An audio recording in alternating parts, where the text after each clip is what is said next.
On this episode of Star Trek Universe, we're discussing Lower Decks 405, Empathalogical Fallacies. That's hard to say. Right after very short treks, Holograms all the way down, and these words from our mystery sponsors.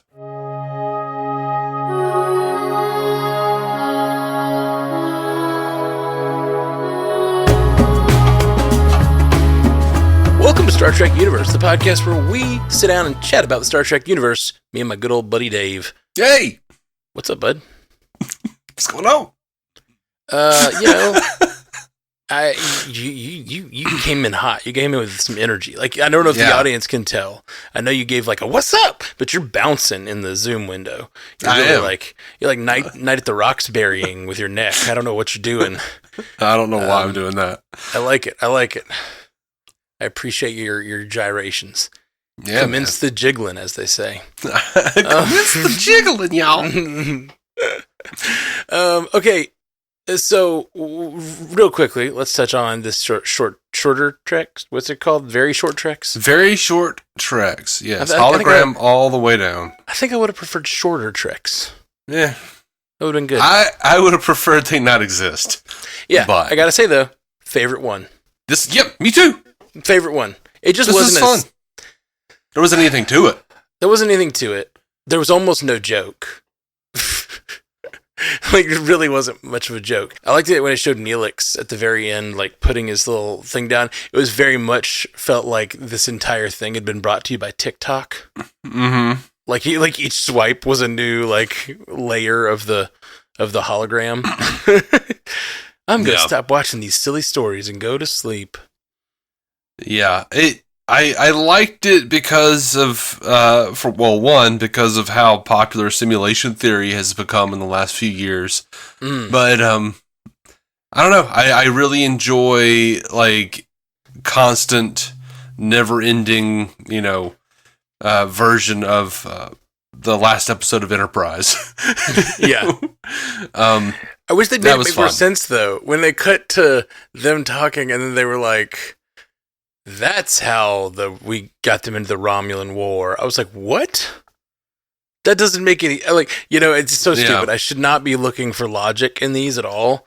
But it's still that's why I don't like that it's Star Trek. I don't like that it's Star Trek. I wish this was just like some weird series that they gave license to, which I guess is kind of what it is. That's what it is. They said it's non-canon. It's not they were canon. very clear. I know.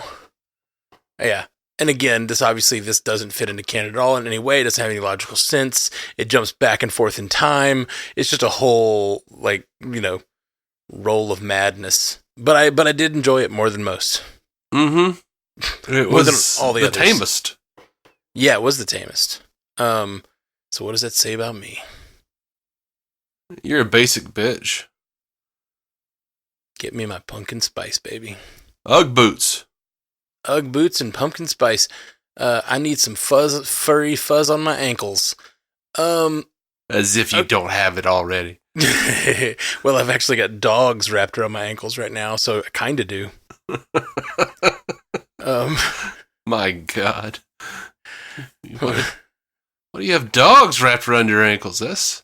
I murdered a bunch of dogs. That's what I was thinking. Just going around your neighborhood, slitting dog throats and wrapping them around your ankles. All right. I want to... So, this is funny. This is a little bit of a funny story. When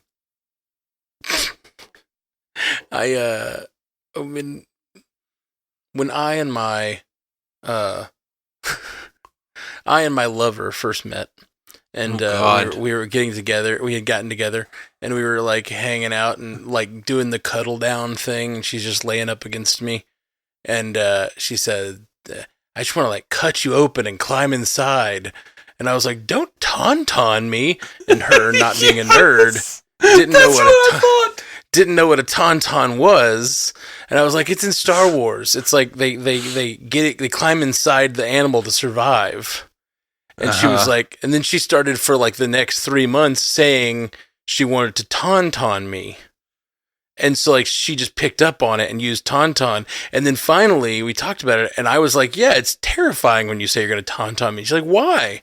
She's like, "You're like that animal in Star Wars." And I was like, no, they murder the animal and get inside it. And she was like, oh, no, I didn't know it died. And I was like, it's like, I said they cut it open and climbed inside. And she was like, I don't know, it's science fiction. I thought it was like a welcoming creature.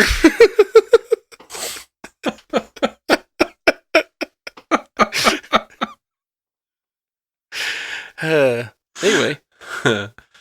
It was pretty good. Oh god, oh my god. So then she was like, horrified that for months she'd been talking about murdering me every time she said she wanted a tauntaun. Yeah, pretty good. She's like, I'm just gonna gut your ass and climb inside you. I was like, I mean, I get it. She just has a weird sense of humor. It's fine. I don't mind it. She didn't even know how dark she was being. Okay, so that's our interstitial there to move from very short treks to lower decks. It just also, let me just say, I know it's the 50th anniversary of the animation. Yeah, but like, it feels like they should have planned differently than to have that come out at the same time as Lower Decks. Mm-hmm. Because it feels like, is this all Star Trek is right now? Is just a comedy show, which feels weird. And then it also makes me compare the two, and I like Lower Decks so much more that it makes this look even worse in comparison, because they're, whatever. Mm-hmm. Oh, by the way, I did enjoy that they included Prodigy at least. Me too. It was weird that they weren't going to animate them because they don't have that technology, these animators, so they brought them in as like stick figures. Mostly stood still the entire time. They could have just drawn them. They did, whatever. Yeah, they could have, but they didn't. I kind of liked what they did, honestly. It was weird. It was weird, but like, whatever. It was like showing that they were a different kind of animation, but like not actually animating it the way they animated it. So it's kind of weird. Yeah. Okay. But let's talk about Lower Decks. That's what I would get to. Cool. The good old Betazoid intelligence agency. Mm-hmm. What'd you think? I wasn't a huge fan of this episode. It was okay. And I liked T'Lyn, Gabriel Ruiz from Crazy Ex-Girlfriend. That's where I know her from. She does T'Lyn. And she did a really good job. I like that they went pretty dark with her character. Mm-hmm. Because it sounds, unless they kind of go back and say this isn't a thing, it looks like they diagnosed her with early onset freaking dementia, basically. I would not say that's true. I thought that too at first, but then she says something like, we have a disease like this. So basically, I think all she's saying is their brains are capable of that sort of projection. And so but that doesn't happen till later in life. She's having something else that's causing a similar effect, is what she says. Now, they could continue on and say that she has Bendai, but like she does not. She specifically avoids saying that she has Bendai. They say she is doing those projections because of her emotional state. Yeah, but which is weird. Then Mariner was like, I believe Mariner says you have the Bendy syndrome, and Spock's father had it, and he was Vulcan as a mother. So yeah, well, she was saying that. I agree. It's possible. It's possible. I don't think they clearly say one way or the other. But it is possible that she has Bendai syndrome. But I don't think if it were Bendai, I don't think she could just like stop having it. Right.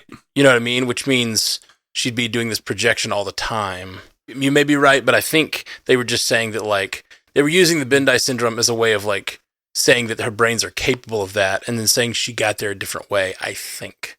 But I don't know. Maybe you're right. Yeah, I don't know. But I'm trying to find the three actresses who played the BIA agents. Oh, it's Janelle James, Rachel Dratch, and Wendy Malick. Okay, I don't know Janelle James. I haven't seen that show.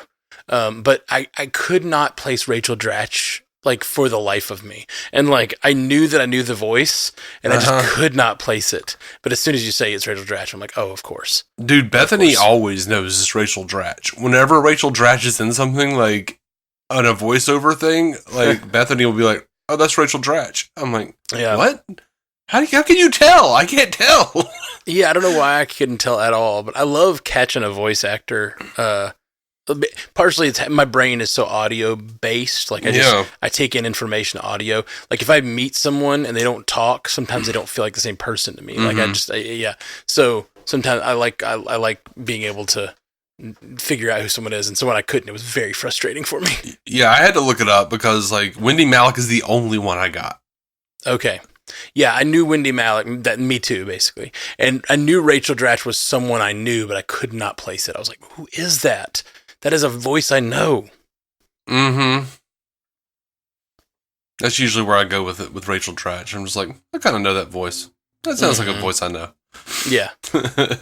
I dug this episode. It was a lot of fun. I agree, even if they didn't go with Bendai syndrome, which I don't know, I think they did, like, just have a good heart-to-heart with Mariner and her like, dealing with her, like, I don't know, sort of imposter syndrome about being a Vulcan.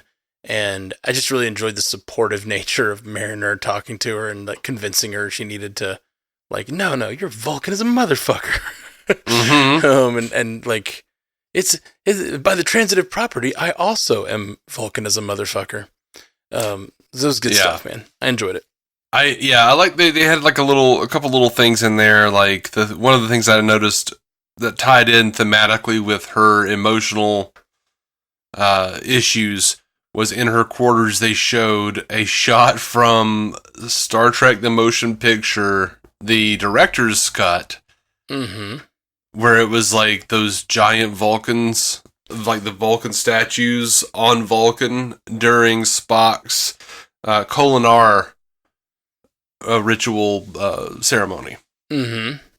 And that was a nice little like, oh, okay, because that was where he was trying to purge all emotions and was emotionally compromised.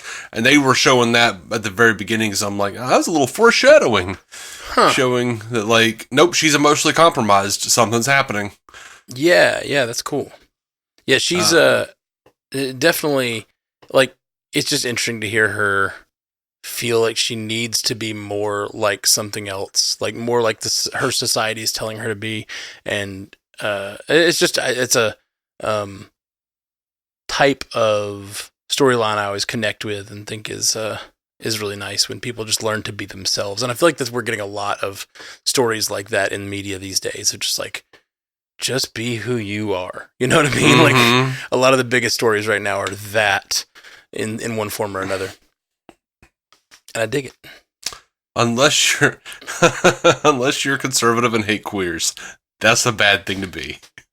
Yeah, for sure. But that's it. That's literally like, that means you're brainwashed. Sorry. If you're one of those people, you are. Yeah. You're brainwashed. You've been raised in a way that has taught you to hate others for being who they are. That's not being who you are. That's hating others for who they are. Yeah. Which is the opposite of the kind of thing these things are teaching. What do you think of Boimler's storyline? I thought it was fine. I enjoyed the idea of the security team trying to like make you more mentally secure. Mm-hmm. That was fun. It seems like they do a better job of that than Meagly Moo, because he's the counselor on the ship. Yeah. Yep, that's very true. Like, let's do this. Let's do this Star Trek Enterprise puzzle and play with I will cards. Say there's a different thing. A therapist is a different place in your life than friends do. Sometimes those roles can intersect a bit, but like, therapist is more about analyzing and figuring out what you need to do and blah blah blah, like, and working through things. But like, sometimes you just need the support and like the camaraderie that comes with that sort of like friendship, and you know, whatever. Well, he's got friends. He just doesn't like relax around them. The only way he was willing to do this was because he thought it was some sort of training. Mm-hmm. Exactly. So yeah, I don't know. It was fun, but I don't know. I liked the episode, but I feel like I didn't really care. Like the Betazoid ladies were fun, but I liked how they kind of tied in with that ship that's been destroying everything. Mm-hmm. They're really. We haven't seen this before. We've seen overarching plots happen, but we haven't seen every episode be so driven into like a overall overarching thing like this, and I really like it. I'm excited about it. But it didn't really feel like it was until the very end, where it was like, by the way, here's a picture of a ship. Yeah, they're doing the old burn notice. Yeah. Ye old burn notice. Mm-hmm. Pulling a burn notice. Yeah, I don't know. I liked it. I liked the poem about Worf. Yeah. I really liked Ransom trying to get the Betazoids to cavort with him. They're like, oh no, I like it more hard to get. And he's like, no, give me a second chance. I can be distant and unavailable. It's just a good joke. It's just a good joke. Like classic, like inversion or whatever. I dig it. See, I liked later on when he was in the bar and he was like, she just shrugged me off. Could you not see these gains? Yeah, and also like just his overall thing where he's like weeping at the end is very funny because it's like his whole deal is being the big strong guy, but clearly his emotions are weak and like has a lot of like insecurity. So when these emotion amplifier happens of T'Lyn, he's like falling in the floor crying, and that's his main reaction to what's going on. Pretty funny and revealing of our buddy Ransom there. Yeah, I thought it was great to see all of the different people sort of having their. It was like they did the Naked Time. Mm-hmm. Where they were all just sort of like their inner emotions were just coming out, and I like that. Getting everybody's sort of the core of them. And I really liked that Miggly Moo just like went off and he office spaced a replicator. Because it couldn't make soup that tasted like it came from his mother's mouth. This barely even tastes like it came from my mother's mouth. I liked the bit. I liked the little joke that where Mariner was like, "Why is everyone acting crazy and screaming?" And T'Lyn's like, "Everyone on the ship is always doing this. Like everyone's always screaming on this ship." I can't tell the difference between this and your normal level. That was really funny. Yeah, a joke I loved, and it's just another like classic thing. Is they did the classic like time to mount up thing where they zoomed in on showed them preparing for battle of the security officers, and Boimler narrated it. He was like, phasers? Bigger phasers or big phasers? Yeah. That's just classic. I liked it a lot. Yeah, that was fun. As T'Lyn, we need to take them to see the doctor, and it cut over to the doctor, and T'Lyn's like, I am unsure of her efficacy, because she's like running in circles and scratching the carpet and shit. Yeah. I love that she was like just planning at the height of her emotional instability, the doctor was planning on eating the Betazoid women. Oh, right. She said something about like artificial Betazoid women. Or I only eat artificial Betazoids. Right. Synthetic Betazoids. But at the end, she was like, she said something about slicing those juicy morsels up or something. Yeah. Something like that. Oh, and another great one was Shax running into the bridge saying, prepare to resist occupation! Yep. That was a good line.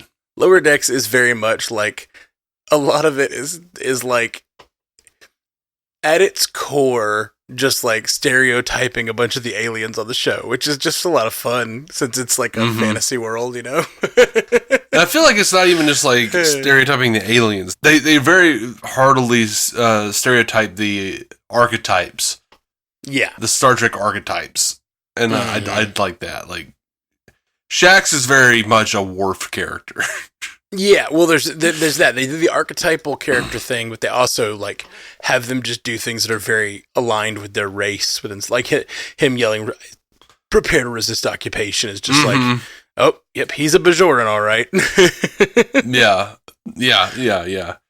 But it also to me sounded like Worf saying "assimilate this" or something. Like for sure. It was just like they plug it into the appropriate race at times. I really liked the Tamaranian guy whose name I can never remember doing the charades, and Boimler's like, it's Odo on DS9. Oh yeah, he's like doing the dive into a bucket thing. He's like standing over the mop bucket trying to like he's diving in. It's really good. Yeah. Oh, he does like some little like slither to the ground stuff. It's good. It was really good. I really liked Mariner being like, I just hate this. There's this problem that I can't kick. It's one of those rare problems that can't be kicked.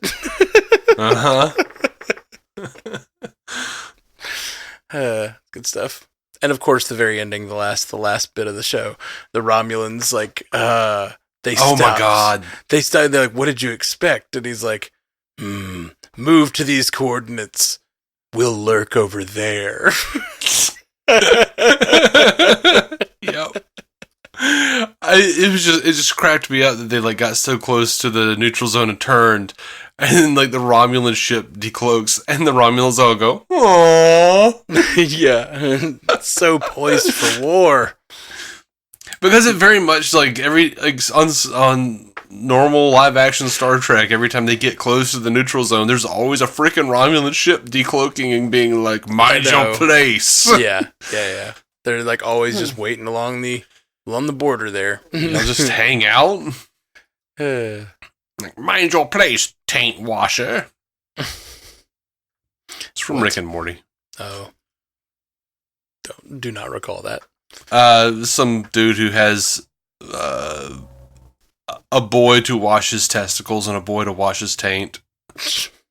And is threatening the one not to touch the other. Like, do not touch my taint, testicle washer. Mind your place, taint washer.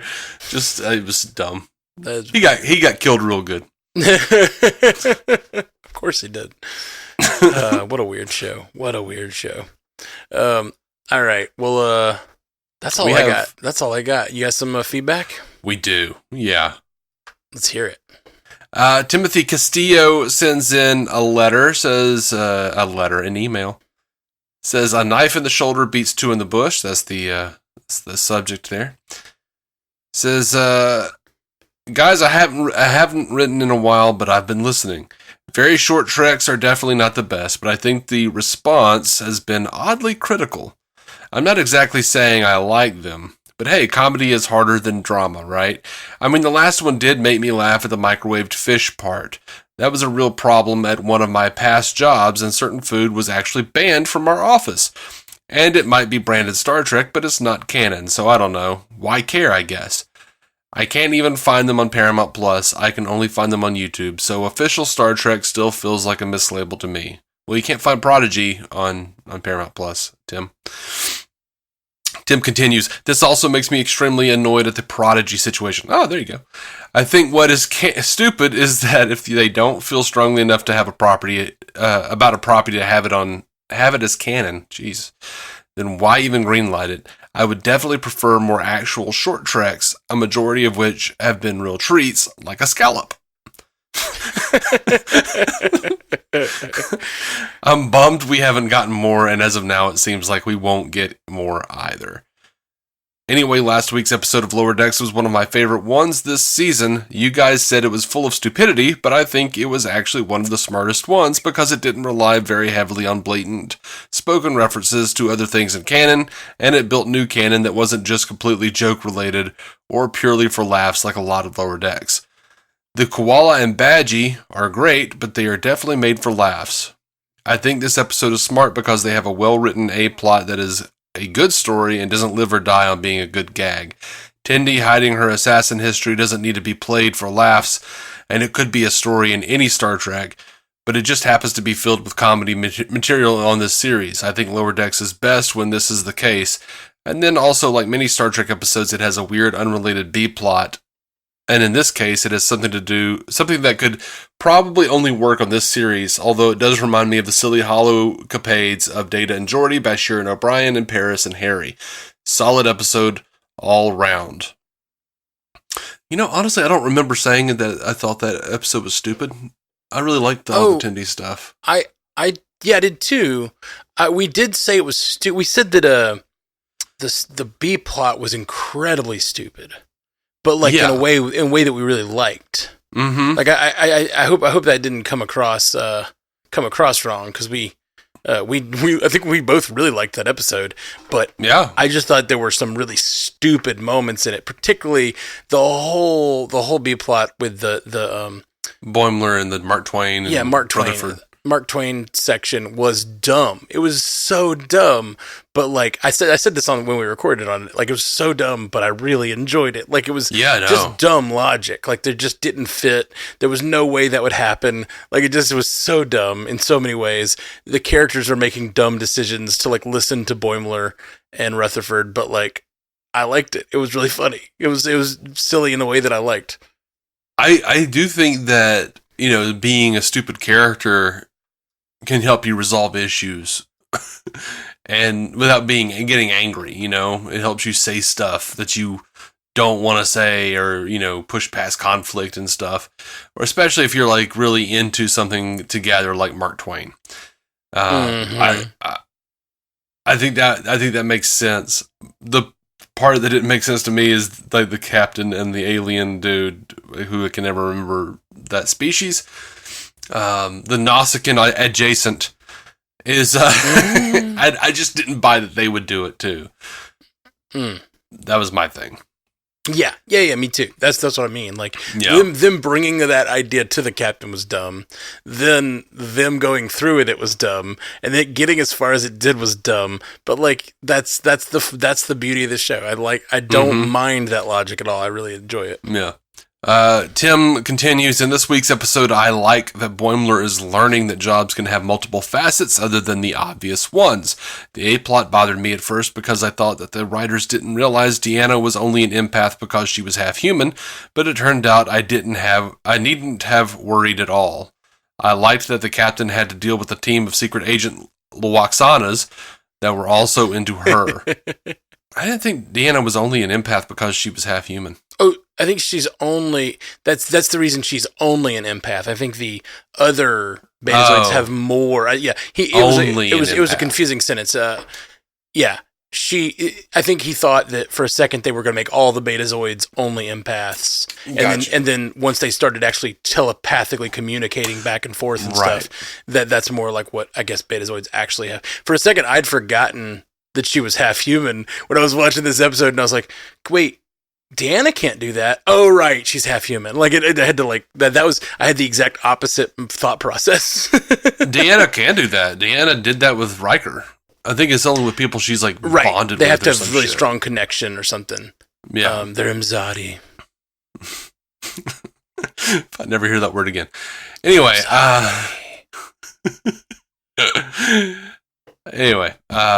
Tim continues, I hope this isn't the last time they pop up. Maybe one episode a season? Next time, they'll probably have a mission at a mud spa for some reason. So many floating balls. Yeah, I definitely think they could be a great addition to the sort of running gags on the show. Oh, yeah, definitely. For Boimler, this was a lesson in learning something that he didn't know he didn't know. I was pleasantly surprised by that because at first I thought the joke was just that Starfleet security kind of sucks. Maybe that still is a joke in there because they missed a lot of trouble throughout the episode. The best security officer in all of Star Trek has definitely been Odo, am I right? Yeah. And he wasn't Starfleet. That's true. And like, it is pretty funny they were like imitating Odo instead of like imitating Odo. Mm-hmm. That's funny. Yeah. It's good. Damn it. Tim continues. And finally, the whole episode was an allusion to the seasonal menace. Usually that would be a wave of pollen, but in space, seasonal menaces are more like a wave of galactic destruction, either literal or metaphorical. Cue Picard saying, "Metaphor!" Looking at the episodes in the season so far, it's interesting that Boimler continues to learn and grow as an officer and leader in each one, even if he is only in the B-plot. For instance, just in these last 2 weeks, he's learned about conflict resolution and that a job can have more responsibility than what seems obvious. The others grow too, of course. But I'm pretty sure Boimler and Mariner are the only ones that have had big parts in each episode. Tendi and Rutherford didn't do much here. They mostly just made a human pyramid.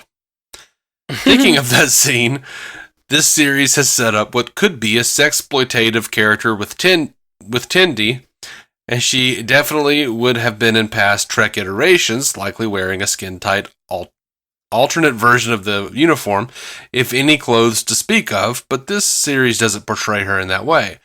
Instead, she's a wholesome character, and in a show where the low-hanging fruit could be easy to grab, they decide to keep it covered instead. This is the case with most of the humor as well. They write a premise, there's an obvious version of the joke, but they most often pick a different way, and I find that really refreshing. Mm-hmm. I'm pleased with the season so far. I like the Lower Decks battle menagerie idea and the idea that the evil computer minds are behind the whole thing. I would love it if Jeffrey Combs was the season villain. Give us more Combs. A Combs villain has teeth.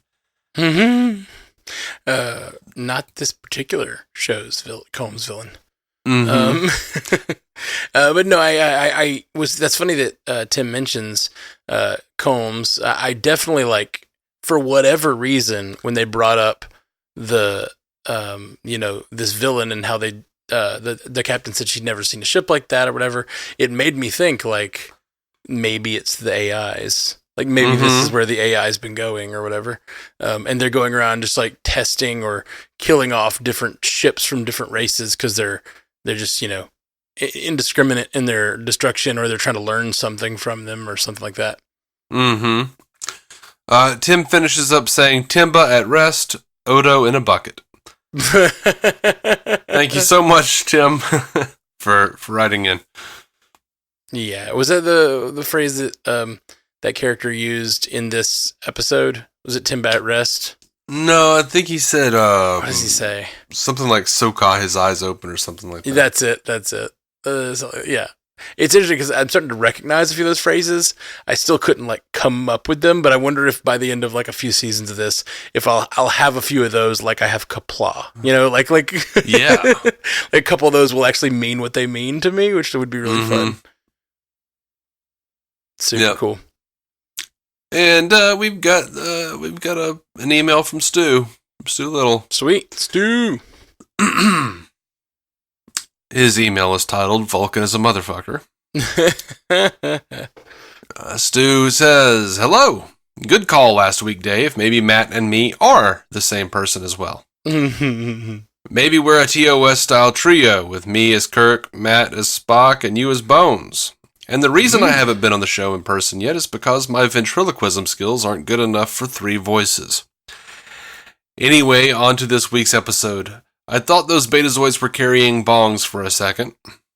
I did not. I knew exactly what those were. I'm like, yeah, I've been to enough outdoor festivals. Those are like cruise-style drinks. Shirtless Billups being in the med bay made me think his virginity would be under attack again this week. Miglimo wanted regurgitated soup. Get it? Because he's a bird? Stop, you're killing me with his sharp wit. Officer wearing a hijab. We have our first official Muslim in Starfleet. We haven't already? Yeah, it was. I thought we've seen that before. I thought we'd seen that character before on Lower Decks. Or somewhere. I thought we'd seen or had, I don't know. Yeah, I don't know. My crew and I don't just get all emotional for no reason. That's what he said. Can you imagine if live-action Star Trek had this much wall running and somersaults in its fight scenes? Mm-hmm. It'd be a whole hell of a lot more like the original series. They got into fights every episode, it felt like. Well, they get in fights, but those kinds of, like, high-action jumping off walls and stuff, they didn't do that. Oh, yeah, they did. Not like the walls, but like when they were on like a planet or something, like Kirk would climb up on like freaking... I mean, he was doing like wrestling moves, like jumping off of the... I know. But I think he's talking about this is more like a gymnastic style, like almost like lightsaber prequel lightsaber type battles instead of like... Yeah. It's just almost like a John Wick type thing. And like if they mix that kind of violence into Star Trek... You know, they I think they do more of that with like Discovery does a little bit of that, like cool action, jumpy fight. You know, I think they definitely did with Michelle Yeoh from time to time. But I feel like that's like a natural progression from the stuff they were doing in the original series. Sure. On planets and stuff. Yeah. I think it's taken a long time for them to progress though, like because it feels like very much like the fights in even Deep Space Nine and stuff often feel like like that kind of like you think of Cisco fighting, it's like he's still using like classic like James T. Kirk two-handed fists and stuff, like it's just kind of like that doesn't look like modern action movies. Yeah. I do remember there being a sizable jump on Enterprise. That's very possible. Because they were like bringing in choreographers to like figure out like the Suliban movements and stuff. And they would have them like on the planet doing all sorts of like, you know, Vulcan jujitsu or something. There's definitely some good action in that series. Most of it in the decontamination room. Hells yeah. Rub that goo on your boo. Anyway, Stu. It's good. Stu continues. I have to know, was Boimler's mustache purple too? How does Mariner know Sarek had Ben-D syndrome, whatever it's called? Didn't they keep that private? I don't know. Yeah. I mean, I think they did at the time, but, you know. Maybe it's come out since then. When TMZ publishes their thing about it, I mean, everybody's going to know. Federation TMZ, for sure. You know, there's like a Vulcan who works for TMZ, who's just like hanging out outside of like Sarek's quarters, and they're like, oh, he passed away from Ben-D syndrome, and he's like, girl. Clackety clackety clack, you know, like he's got the word on it now. He has. My sources say Ambassador Sarek has died. That's why all the female names start with T. They have the T. I'm not sure how I feel about that joke. Yay for solving a Vulcan character's problems by reinforcing their Vulcanness instead of encouraging more human-like behavior. Yeah. Kinda. Right? Like, she's sort of like, it's more like she's like, apologizes for her Vulcan. I don't know, like, or like makes excuses for why she's not more Vulcan or whatever. I don't know, or like stereotypically Vulcan. Yeah, it just... I can kind of see both sides of the argument. I just kind of felt like it was an insecurity on her part. Yeah, for sure.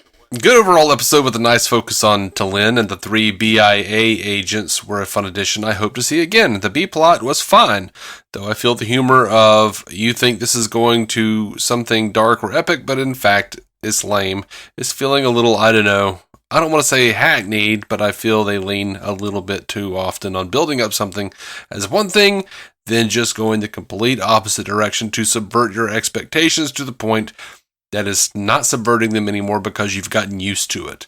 On the other hand, the activities they do in the program fit with how in TNG era the leisure pursuits of Starfleet personnel seemed pretty beige and bland for the most part. Oh, we have holodecks where we can live out any sort of scenario we want, so let's use that to put on a play, or forget the holodeck. Let's go perform jazz and 10 forward. Worf's the only one who really uses it as basically a console for violent video games. Take care. I don't know. Julian and O'Brien did it in like historical fashion. They'd always go and like fight. They're basically playing like Call of Duty Alamo. Yeah, they did like pilots. They were like World War II pilots or something. Yeah. And Paris and Kim would always do like the Captain Proton stuff. Bride of Chaotica, yeah. Yeah. And Bashir and O'Brien kept doing like water rafting or something, and O'Brien kept dislocating his shoulder or something. Yeah, dislocating his shoulder. And we know Barclay used the hell out of it. Yeah, Barclay used it for all manner of things. Yeah, all manner. I think there's plenty of use of the holodeck for fun adventure type things, but you don't want to do that all the time, Stu. You don't want to like just hang out in the holodeck all day and always be running from gangsters or doing whatever the hell. Like you know, sometimes you just want to sit in your quarters and read a book. Sometimes you just want to do a Malcolm Reed puzzle, man. Sometimes you got to flip the switch and call on a read alert.